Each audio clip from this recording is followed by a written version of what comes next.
Alors, je vais vous présenter là un système d'alimentation solaire, système simple pour faire le minimum c'est-à-dire l'éclairage, quelques prises de courant pour téléviseur, pour ventilateur, et puis de quoi charger ces objets connectés, téléphone, tablette et autres ordinateurs portables.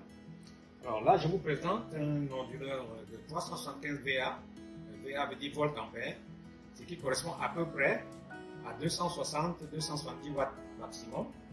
Alors cet onduleur est alimenté par 4 panneaux solaires comme ceci. Pour l'instant, les panneaux sont sur la toiture et 100 watts par panneau, soit 400 watts de panneaux installés contre 375 VA. Donc la puissance arrive par ce contrôleur de charge. Le solaire arrive par ici et d'ici on alimente les batteries à travers la connexion ici. Enfin, la batterie est là. Donc ça c'est une batterie expérimentale de 95 ampères-heure, mais en réalité ça peut aller jusqu'à 150 ampères-heure de batterie suivant la puissance qu'on veut alimenter et la consommation surtout. Parce qu'il y a une différence entre la puissance et la consommation. La puissance, c'est celle qui est marquée ici. La consommation, si je dis 250 watts de puissance produite, la consommation c'est 250 watts fois le nombre d'heures. C'est-à-dire que si c'est tout, la nuit, si c'est 10 heures par exemple, c'est 250 watts fois 10, ça fait 2500 watts-heure, c'est-à-dire 2,5 kWh, comme ce qu'on paye à Eneo. Voilà donc pour l'onduleur. De l'onduleur, on sort de l'onduleur en 220 volts, 230 volts. On est entré par la batterie de 12 volts ici. On sort en 230 volts. On alimente cette petite distribution que vous voyez ici, où il y a un départ lumière et un départ prise de courant. Alors les lumières, vous pouvez voir, ça, il y a 4 lampes à LED de 7 watts. Et vous pouvez admirer la luminosité, donc l'efficacité de ce point, de ces lampes-là. Vous avez ici 4 autres lampes de 3 watts avec une couleur de lumière différente, suivant ce que vous voulez.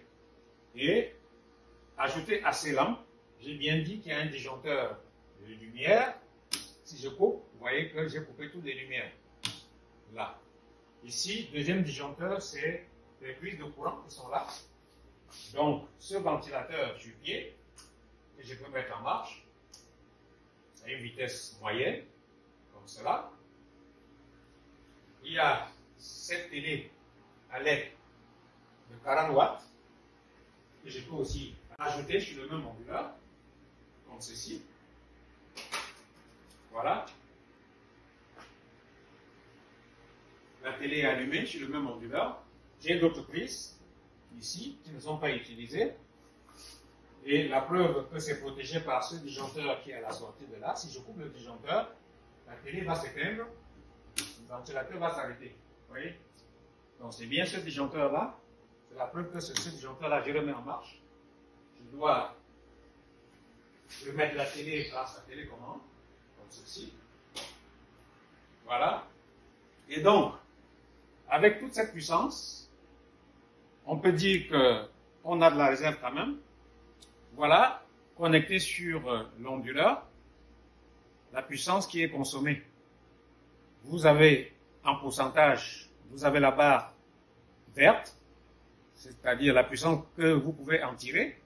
Vous avez le jaune pour dire vous commencez à atteindre la limite de puissance, et le jaune pour dire, le rouge pour dire puissance saturée. Il ne faut pas arriver au rouge. Vous voyez, avec tout ce que j'ai mis, le nombre de lampes là, 4 x 7 watts, plus 4 x 3 watts, plus une télé à LED de 40 watts, pardon. Alors, je remets, la télé est restée en veille, je devrais avoir enclenché, parce qu'en veille, ça ne consomme pas.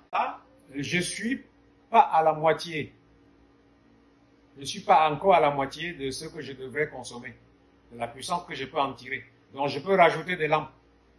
Je peux rajouter 1 ou 2 ventilateurs pour ne pas exagérer. Parce que tout ne sera pas en marche au même moment. Et tout ça, c'est sur cette batterie, qui est expérimentale parce que la batterie stocke pour se décharger après, quand le soleil est parti. Donc, c'est le nombre d'heures d'utilisation après le soleil qui va donner la dimension de la batterie.